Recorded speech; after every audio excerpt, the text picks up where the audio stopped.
YouTube family. My name is Sonia. On this channel, we talk about everything real estate and financing. If you're a new subscriber, welcome to the family. If you're a returning subscriber, thank you for always tuning in.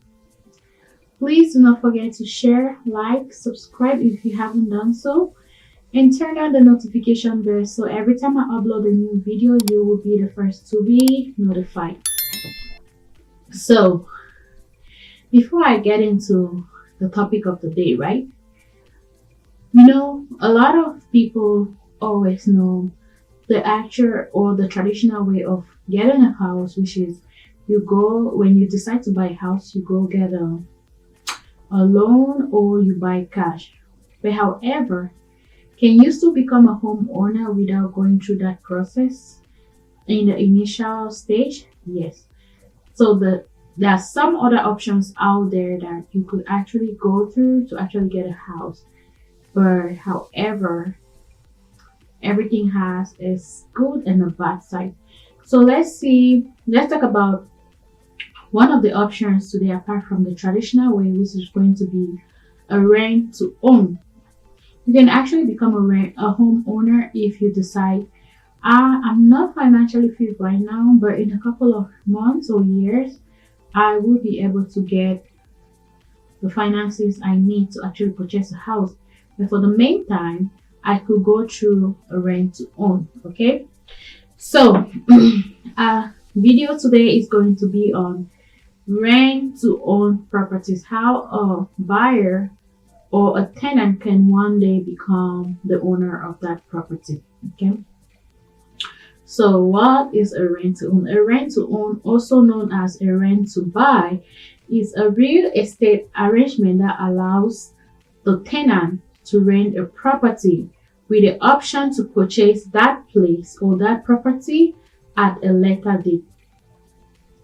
And remember, it says at a later date, right? So the tenant and the landlord, which is surely going to be the future seller, has some things to agree upon. So how does this typically work? So the first thing is they're going into an agreement. So the first thing they will do is agreement, right? And when you talk about agreement, the landlord, which is going to be the seller, and the tenant, which is going to be the buyer, enter into a contract that outlines the terms of a rent-to-own agreement. And this agreement just specifically tells you what the rental time is going to be, or the period. It could range anywhere from 1 to 3 years. However they decide to, it's all left to them to agree upon these terms, right? And what is going to be the purchase price of this property at the time they decide to buy that, the buyer decides to buy that property, or the portion of the rent that may be credited toward this house. So that means when you're paying for your rent, part of it is going to be credited by the seller toward you paying for that house. Okay, so all these things are being outlined in the agreement before you even get to staying in that house. So that's the first thing you guys should do. The second thing is going to be what is called the option period.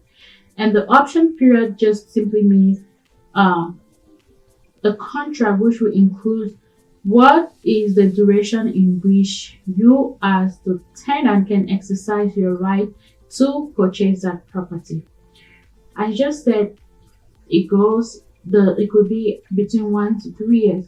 But however, between 1 to 3 years, right? You can decide the first year, after the first year, say, hey, I'm already financially fit and I can get this house.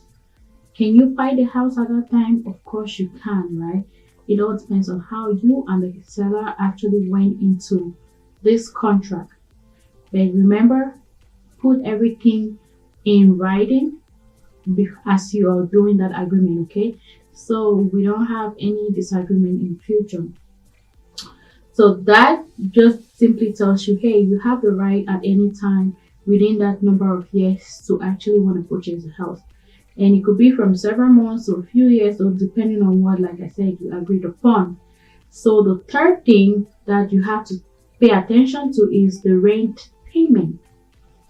So during the rental period, right, the buyer or the tenant at that time pays rent to the landlord as they would have been paying rent if they were just renting, right? So of course you still have to pay rent. You haven't purchased the house yet. So you make sure you do your monthly payments, and then this rent is, however, part could be credited to the seller. Make sure everything is agreed between you, the buyer, or the tenant, and the seller. Okay. Number 4 could be something like the purchase price. So the purchase price is going to be agreed upon before you as a tenant even walk in. On the first day of you guys writing the agreement, okay, it says it's typically agreed upon before or during at the beginning of the contract. So if you're going to pay for that house or end up buying that house in 3 years, you don't agree on the price of the house in that 3 years, you agree on the price of the house today. So make sure that purchase price is in that agreement before you actually start living there and start considering the rent to own. You don't want to be surprised, okay? Because it doesn't matter if the price of the house change or the value of the property increases within those times you've already been living there. You're only going to be paying the price that you guys agreed on today. So that is very, very essential. So no matter the fluctuation in prices, that has nothing to do with the initial price. So number 5 is going to be exercising the option. So exercising the option just simply means at any point during the option period or the period in which you guys agreed upon, the tenant has a right to purchase the property. And if they choose to buy, of course, they will inform the landlord. And then now they'll have to start the process of finalizing the purchase of that property. This is not yet the process, okay? This is just the things you're going to have to deal with when you get into a lease to own agreement. When you decide to buy, then you start the process of buying a house. Because at this moment, you're still renting, right?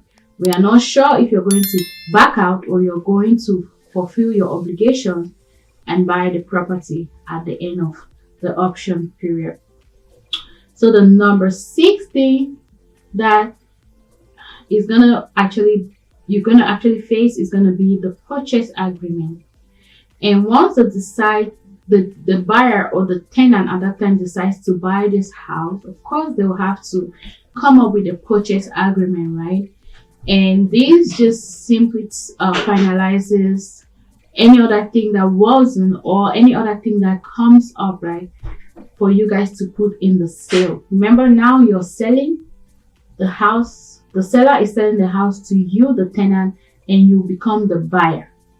So they will no longer become your landlord after you purchase this house. So of course, they have to come up with a separate contract which is going to state that I sold this house to you and you bought this house from me. So of course, the terms might be different, but however, it has nothing to do with the price, okay? So the terms might be different, the terms might still remain the same, but of course, there will still be a purchase agreement. And the last thing you might typically find when you go into rent to own is going to be financing the purchase. And this is going to be something like the tenant being in a position where they have to actually secure the loan. Maybe they don't have the cash to buy it, so of course they will have to go through the normal traditional way, which is securing the loan, going through maybe pre-approvals and all those other things, right? But however, they have to figure out how they want to finance this house, and now they have to deal with the normal procedure of going through the bank and all other things to find somebody that can lend them the money to actually pay for this house. So if they're unable to secure financing within the option period, they might forfeit their right to purchase the property, and the landlord can put the property back on the market.